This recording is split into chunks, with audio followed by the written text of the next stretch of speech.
तो नमस्कार। आज 17 फरवरी है, 17 फरवरी 2023। अभी हम एरो शो में एंटर किए हैं। आज का मेरा वीलॉग इंडिया के एरो शो के बारे में है। आज मैं डायरेक्टर्स व्यू में रिकॉर्डिंग नहीं कर रहा हूँ क्योंकि मेरा फ्रंट व्यू कैमरा ख़राब हो गया है। तो आज आप खाली मेरा आवाज़ सुन के खुश रहिए और सामने नज़ारे लेते रहिए। ये जो एरो शो है ये इंडिया में बेंगलुरु में होता है, हर 2 साल में एक बार होता है। अभी 2016 में है, इसके बाद 23 के बाद नेक्स्ट 25 में होगा, फिर 27 में होगा। तो एवरी सेकेंड ईयर होता है ये कुछ लोग, कुछ मीडिया हाउसेज और न्यूज़पेपर इसको रिपोर्ट करते हैं कि ये एशिया का सबसे बड़ा एरो शो है। बट जहाँ तक मेरा नॉलेज है ये एशिया का सबसे बड़ा नहीं है, ये सेकेंड बिगेस्ट एरो शो होता है एशिया का, first being the Chinese arrow show. उसमें ज़्यादा मतलब नंबर ऑफ़ प्लेन्स के पॉइंट ऑफ व्यू से और एक्सपेंसिव इक्विपमेंट्स और war related arms and ammunitions के पॉइंट ऑफ व्यू से वो ज़्यादा बड़े स्केल का होता है चाइनीज़ एरो शो। और सेकेंड नंबर पे एशिया में जो होता है वो इंडिया का होता है, जो हर सेकेंड ईयर बेंगलोर में होता है। तो यहाँ पे जो जनरल पब्लिक है वो खाली 17th को, which is the last day, उसी दिन अलाउ होती है। इसका डेट हर मतलब जब ये होता है उसमें डेट 4-5 दिन आगे पीछे हो सकता है। बट जनरली ये फेब के सेकेंड वीक से थर्ड वीक के बीच में होता है, अराउंड इस टाइम। रीज़न फेब के सेकेंड से थर्ड वीक के बीच में रखने का रीज़न ये है कि ये जो टाइम है साल का, ये लीस्ट बारिश का प्रोबेबल मंथ होता है। इस टाइम पे बारिश होने की संभावनाएं सबसे कम होती है पूरे साल में। तो क्योंकि एरो शो में जो पायलट्स और प्लेन्स जो पार्टिसिपेट कर रहे हैं उनका प्रैक्टिस और वो जो एक्रोबैट करते हैं वो रिहर्सल सब 10 दिन 2 हफ्ता पहले से शुरू हो जाता है। तो उसको वैसा टाइम चाहिए होता है साल का जब बारिश होने की संभावना सबसे कम हो। तो वही रीज़न है फेब मिड में एरो शो ऑर्गेनाइज़ किया जाता है। तो ये अभी तक का इन्फॉर्मेशन है एरो शो के बारे में। So this is the regular kind of queue that we get in aero show every time it happens. तो ये हमारा सेकंड चेक इन पॉइंट है। पहला चेक इन पॉइंट हमने क्रॉस कर लिया है और दूसरा सेकंड पॉइंट में अभी हम एंटर कर रहे हैं। ये लास्ट है, इसको अंदर घुसते ही वो हो जाता है, एग्जीबिशन एरिया में हम पहुंच जाते हैं। तो काफ़ी भीड़ होता है यहाँ पे, मेरे अंदाजे से नहीं भी कुछ तो 5,000-10,000 लोग तो होने चाहिए मेरे आंखों के सामने। और इसी तरह का भीड़ पूरे दिन चलता रहता है। अभी मॉर्निंग का 10 o'clock हो रहा है, 2 o'clock तक ये भीड़ बढ़ता रहेगा, उसके बाद फिर धीरे धीरे कम होना शुरू होता है। ये जनरल लेआउट होता है एरो शो का। ये अलग अलग पंडाल या जो जर्मन टेंट या कैनोपीज या स्टॉल कह सकते हैं वो जो लगाए हुए हैं, hall G, hall H, hall F, hall E, उसके बारे में इंफॉर्मेशन है और किस हॉल में क्या है वो यहाँ बताया हुआ है। तो अभी हम फाइनली मेन स्टॉल में एंटर कर रहे हैं, जहाँ से आप एग्जीबिशन डिस्प्ले भी देख सकते हो और जो आसमान में जो एयर एक्रोबैट्स होते हैं उसका भी एक बहुत अच्छा व्यू मिलता है। हम उस वाले पवेलियन में जा रहे हैं। तो यही लास्ट पॉइंट है एरो शो का, मतलब जहाँ पे आके सारे लोग चेक करते हैं, ये वो वाला पॉइंट है। तो यहाँ पे देख रहे हो, यहाँ पे ना प्लेन्स ही प्लेन्स खड़े हैं।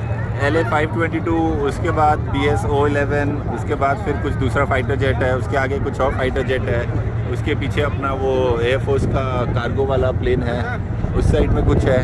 तो पूरा फ़्लाइट्स डिस्प्ले में है। तो सारे फ़्लाइट्स के बारे में इंडिविजुअली तो मैं डिटेल्स जानता भी नहीं हूँ, आपको बताऊँगा तो बहुत लंबा टाइम लग जाएगा। यहाँ पे हर 5-5 मिनट में आसमान में कुछ ना कुछ प्लेन आके कुछ नया डिज़ाइन या कोई फॉर्मेशन करते हुए निकल रहा है। तो इट्स वेरी एक्साइटिंग। यहाँ का जो पूरा माहौल है बिल्कुल ही अलग है। यहाँ पे सिर्फ प्लेन्स और हेलीकॉप्टर ही नहीं है, उसके अलावा जो वॉर्स में अलग अलग तरह के गन्स, अलग अलग तरह के आर्टिलरीज, रॉकेट लॉन्चर, जो भी वॉर से रिलेटेड चीज़ें होती है वो सबके स्टॉल्स और एग्जीबिशंस है। अंदर में जैसे वो हॉल सी है सामने में, उसी तरह का हॉल नंबर सी, उसी तरह से हॉल नंबर ए, बी, बहुत सारे बड़े बड़े हॉल लगे हुए हैं। ये बहुत ही बड़े मैसिव साइज़ का जर्मन टेंट है, उसके अंदर में सारे डिस्प्लेज है। वो डिस्प्लेज अलग अलग कंट्रीज़ के वो है स्टॉल्स है। तो कुछ मतलब रशियन कंट्रीज़ के बहुत सारे स्टॉल्स है, स्वीडन कंपनी के कुछ स्टॉल्स है, अमेरिकन, इजरायली और जापानीज़ कंट्रीज़ के स्टॉल्स है। तो अलग अलग कंट्रीज़ आके अपना स्टॉल में अपने अलग अलग वॉर और मतलब एयरक्राफ्ट से रिलेटेड जो भी पार्ट्स या फिर एरोप्लेन या फिर गन्स या फिर लॉन्चर या फिर मिसाइल या फिर आपके किसी तरह का वॉर में यूज़ होने वाला व्हीकल, ये सब चीज़ें जो सेल करते हैं वो आके इंडिया के एरो शो में पार्टिसिपेट करते हैं और उसका डिस्प्ले करते हैं। तो ये जो एरो शो है ये जनरली 4 दिन 5 दिन का होता है, जिसमें से फर्स्ट 3 डेज सिर्फ VIPs एंड VVIPs के लिए होता है। उस डेट को कॉमन पब्लिक अलाउड नहीं है, खाली लास्ट डे या फिर last 2 days is open for general public. तो वो एंट्री के लिए आपको ऑनलाइन पास लेना पड़ेगा, जो 2500 रुपीज़ का ऑनलाइन अवेलेबल है। आप गूगल में एरो शो एंट्री पास या एंट्री परमिट टाइप करेंगे तो आपको उसका लिंक मिल जाएगा, जहाँ से जाके आप बुक कर सकते हो। तो अभी का रेट 2500 है, शायद चेंज होता रहता होगा, बट अराउंड 2500 रुपीज़ का जनरल पब्लिक का पर हेड पास है। बिलो 12 ईयर्स एज के किड का एंट्री फ्री है, अबव 12 ईयर्स वालों का फुल अडल्ट का चार्ज लगता है यहाँ पे आने के लिए। और यहाँ पे चलना बहुत पड़ता है, तो आप कोशिश करिए शूज़ पहन के आने के लिए, अच्छा कंफर्टेबल शूज़ जिसमें आप ज़्यादा चल सकते हैं, क्योंकि आपको पूरा दिन लग जाएगा। अगर आप डिटेल में मतलब आप थोड़ा तेज़ स्पीड में भी जाके हर एक स्टॉल को आप कवर करने का कोशिश करेंगे तो भी एक पूरा दिन आराम से लग जाता है एरो शो को ख़त्म करने के लिए। बट अगर आप सिर्फ आके सिर्फ बाहर में जो आउटडोर एग्जीबिशन डिस्प्ले जो है प्लेन्स का वो देखेंगे और आसमान में जो एक्रोबैट्स हो रहा है वो देखेंगे, तो आप हाफ डे में कवर कर सकते हैं। बट इधर जर्मन टेंट के अंदर में जो इंटरनेशनल स्टॉल्स लगे हुए हैं वो भी आप देखेंगे तो आपको एक दिन भी कम पड़ेगा वो देखने के लिए। ये इतना बड़ा एरो शो होता है। आप भीड़ देख सकते हैं किस तरह का है, पूरा का पूरा फिश मार्केट बना हुआ है। ये हर साल का रूटीन है, ऐसा नहीं है कि खाली अभी भीड़ है। मैं जितनी बार यहाँ पे आया हूँ इसी तरह का भीड़ मैंने देखा है। तो कोशिश करिए सुबह जल्दी आने का। 9:30 ओपन होता है इसका गेट, तो आप 9:30 अगर आप चाहते हो एंटर करने के लिए तो आपको करीब 8 o'clock घर से निकलना पड़ेगा, तब जाके आप 9:30 यहाँ पे एंटर करोगे। That is if you are coming from north Bengaluru, Hebbal से लेके एयरपोर्ट के बीच से आप कहीं से आ रहे हो एरो शो में, तब आपको 8 o'clock निकलना पड़ेगा। आप साउथ बेंगलुरु की साइड से आ रहे हो तो आपको 2.5 hours पहले निकलना पड़ेगा अगर आप 9:30 एंटर करना चाहते हो। तो कोशिश करिए अगर आप कभी आते हो यहाँ पे तो जल्दी से जल्दी एंटर करें, ताकि इवनिंग 4 o'clock 5 o'clock तक इनका जो अलग अलग मतलब स्टॉल्स को आप आराम से देख सकते हैं, खाना खा सकते हैं। बहुत सारे यहाँ पे शॉपिंग करने के लिए, परचेज़ करने के लिए भी वो लगे हुए हैं। अपना एयरफोर्स का एक वेलफेयर एसोसिएशन है उनका।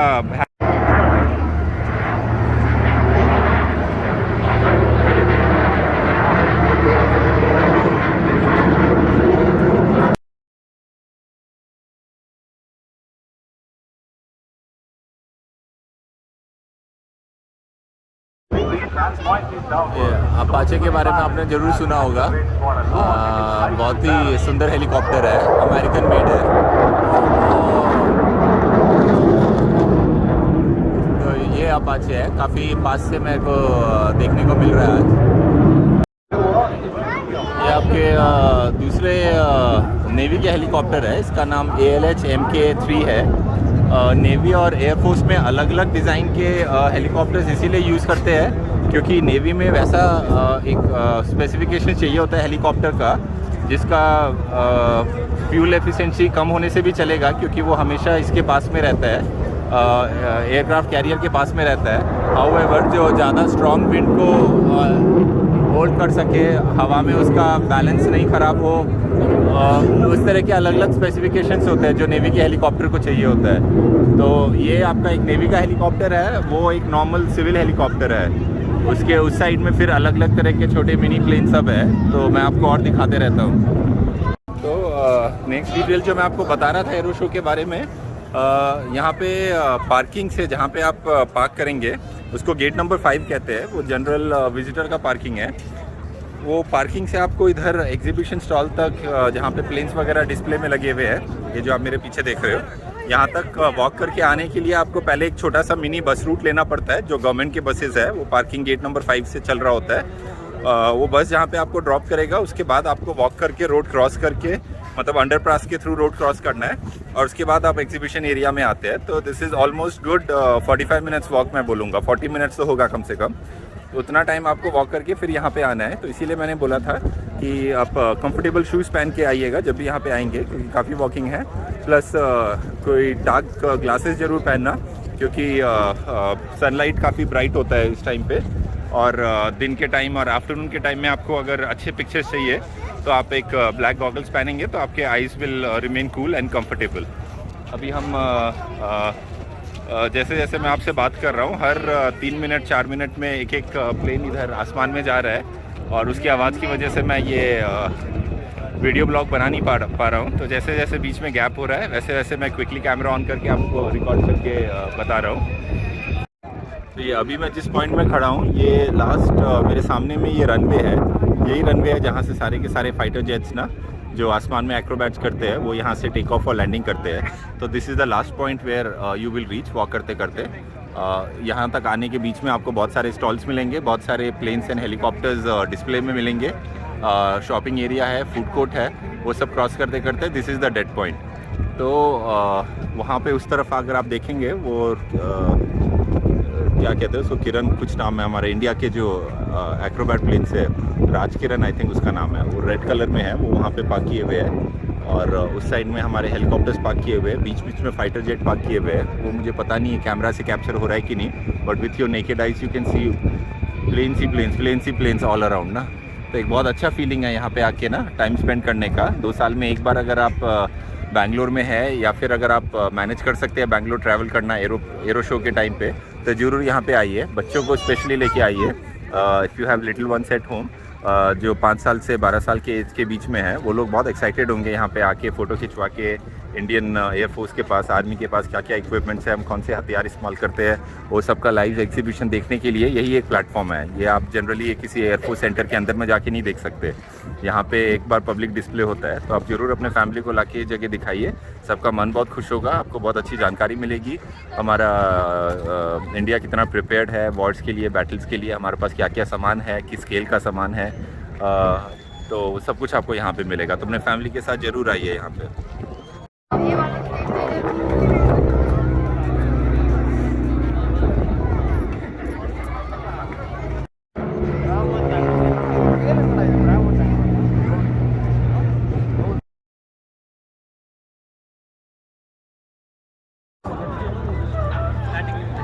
ये जो प्लेन है इसको USA मेड लॉकहीड मार्टिन कहते हैं, C-130J।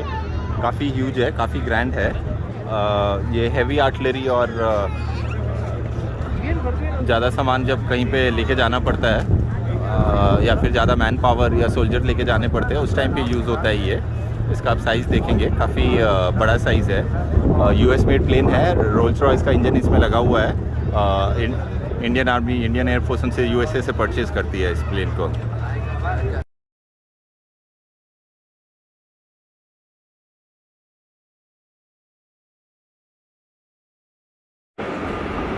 मैं अभी एक बड़े इंटरेस्टिंग स्टॉल में हूँ। इस स्टॉल का नाम है साब। वहाँ ऊपर में आप लिखा देख रहे हो SAAB। बेसिकली ये इंडियन आर्मी को लॉन्चर्स प्रोवाइड करते हैं, रॉकेट लॉन्चर्स एंड मिसाइल्स।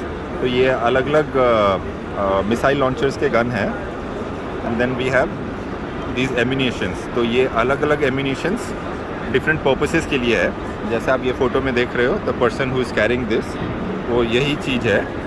जैसे एक अपना एंटी टैंक मिसाइल है, एक बंकर को डिस्ट्रॉय करने के लिए है, कोई बिल्डिंग को डिस्ट्रॉय करने के लिए है, वैसे वैसे अलग अलग पर्पसेस के लिए है।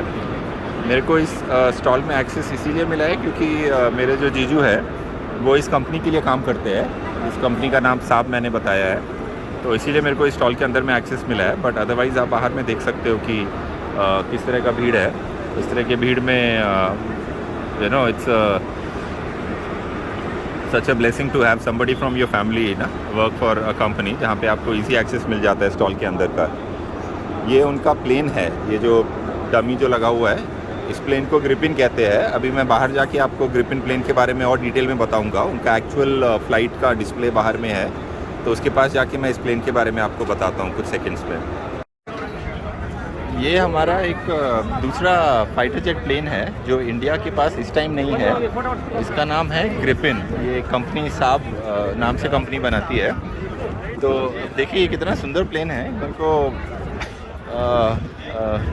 ये इसका ना पार्टिसिपेट करने का इस स्टॉल में, इस एरो शो में, उसका पर्पस ये है कि they are trying to sell this to Indian government, to Indian air force. तो इसके लिए उन्होंने यहाँ पे डिस्प्ले पे लगाया हुआ है पूरा का पूरा फाइटर जेट। और ये एवरी सेकेंड ईयर जो एरो शो यहाँ पे होता है उस पर मैं देखता हूँ ये हमेशा डिस्प्ले पे रहता है। तो they are I think trying really hard कि इंडियन एयरफोर्स अपने फाइटर जेट के फ्लीट में इसको इंक्लूड कर ले, तो उसके लिए वो कोशिश कर रहे हैं। बट देखिए प्लेन कितना सुंदर है and they are giving opportunity to every civil guest, every visitor वहाँ कॉकपिट में बैठ के फ़ोटो खिंचवाने का। बट उस पर्पस प्रोसेस के लिए लाइन बहुत ही लंबा है, तो इस वजह से हम उस लाइन में नहीं लगे हैं। तो ये जो आप लाइन देख रहे हो ये उसी प्रोसेस का लाइन है जिसमें आपको लग के फिर पूरा वहाँ से टर्न करके वहाँ पे आके फिर आप एक 10 सेकेंड वहाँ कॉकपिट में बैठ के अपना फ़ोटो खिंचवा सकते हो। तो मैं अभी दूसरे तरफ के फ़्लाइट डिस्प्ले पे आ गया हूँ। ये सबसे आज के डेट में एयर सेक्टर के जो सबसे एडवांस्ड फाइटर जेट्स है उसमें सबसे एडवांस्ड फाइटर जेट को F-35 कहते हैं। ये जो उधर सामने में लगा हुआ है 2000 F-35, मैं और पास से जाके आपको दिखाता हूँ। और ये कौन सा फाइटर जेट है मुझे भी नहीं पता। अच्छा, दीज आर F-16। हाँ, तो ये F-16 है which is 4th generation fighter jets. those are F-35 which are 5th generation fighter jets. F-35 अभी US जहाँ तक मैंने सुना है वो बेच नहीं रहे किसी भी कंट्री को। This is just here to participate in the acrobats and for the display purpose only. ये इंडियन गवर्नमेंट के साथ में कुछ इनका एक्विजिशन की बात नहीं चल रही है क्योंकि these are not out here for sale. देखिए कितना बेहतरीन लुक है, एकदम जैसे मूवीज़ वगैरह सब में जो विजुअली क्रिएटेड फाइटर जेट्स के मॉडल जैसे होते हैं दिखने में, एग्जैक्टली उस तरह का मॉडल है इसका F-35 का। तो इसी के साथ और अब सोच रहे हैं आज अपना दिन ख़त्म करेंगे। वैसे तो दोपहर को 3 बज रहा है। अभी तक हम जो हॉल्स जो बने हुए हैं उसके स्टॉल के अंदर में खाली मेरे जो जीजू जहाँ पे उनका जो कंपनी के लिए काम करते हैं, खाली उसी स्टॉल में बैठ के जिसका नाम साहब है वहाँ पे थोड़ा टाइम हमने स्पेंड किया। बाकी इतना भीड़, इतना ज़्यादा रश, इतना ज़्यादा क्राउड है, उस क्राउड में हमको लगा नहीं कि बाकी सारे के सारे स्टॉल को कवर कर सकते हैं। तो बाहर में जितने प्लेन्स आप मेरे पीछे देख रहे हो ये सब डिस्प्ले में जितने प्लेन्स है यहाँ पे आपका F-35, F-15, F-16 वो सब पार्कड है। यहाँ पे ग्लो मास्टर, उसके सामने में तेजस, उसके आगे में अपना राफेल, वो सब पार्कड है। वहाँ अपना हॉल के सामने में ग्रिफिन प्लेन पार्कड है। तो आप प्लेन एंथुसियास्ट हो तो आप ये अपॉर्चुनिटी कभी मत मिक्स करिए। अभी 2023 के बाद 2025 में नेक्स्ट एरो शो होने वाला है, तो आप ज़रूर आइएगा। कोशिश करिए अगर पॉसिबल है आपके फैमिली में या आपके नेटवर्क में किसी के थ्रू आपको पास मिल जाए, जो पास नॉन जनरल पब्लिक वाले डे का पास है। जनरल पब्लिक का विजिटिंग डे होता है last day of arrow show, तो आज लास्ट डे एरो शो का 17 को, तो आज जनरल पब्लिक वाला डे है। आप कोशिश करिए आपके नेटवर्क या आपके फ्रेंड सर्कल में किसी के थ्रू आपको वैसा पास मिल जाए जो जनरल विजिटर का डे ना हो, बट किसी और बाकी जो 3 दिन या 4 दिन होते हैं उसमें से कोई डे का आपको पास मिल जाएगा, then you can thoroughly enjoy this place, क्योंकि आपको वॉक करने के लिए काफ़ी स्पेस मिलेगा, भीड़ कम होगा, आप ज़्यादा कम टाइम में स्टॉल्स को आप कवर कर सकते हैं। आपको जो स्टॉल के जो प्रेजेंटर्स खड़े होते हैं वहाँ पे वो अच्छे से डिटेल में समझा सकते हैं क्या क्या इक्विपमेंट उनके पास में है, क्या इंडियन गवर्नमेंट उनसे परचेज़ करती है, क्या इंडियन आर्मी यूज़ कर रही है, ये सब आपको डिटेल्स को अच्छे से एक्सप्लेन कर सकते हैं। जनरल पब्लिक वाले दिन आप देख रहे हैं कैसा हालत है। ये मेरे पीछे में एक स्टारबक्स है और वहाँ स्टारबक्स में एक कॉफ़ी लेने के लिए ये पूरा लाइन वहाँ तक लगा हुआ है। तो एक आपको बॉटल पानी भी ख़रीदना है, तो इतने लंबे लाइन से होते हुए आपको वो करना पड़ेगा, वेट करना पड़ेगा। तो on a general visitor day this place is not recommended, but अगर आप बहुत हाई एंथुसियास्ट है air force, aeroplane, Indian army, navy के, तो and if you can walk a lot, आपके पास टाइम हाथ में है, आप जल्दी थकते नहीं हैं, तो किसी भी दिन आप आइए, बट आप एरो शो एक बार लाइफ में ज़रूर एक्सपीरियंस कीजिए। इसी के साथ Ram Jha signing off. I will see you with my next experience, next place, new talks. Bye bye.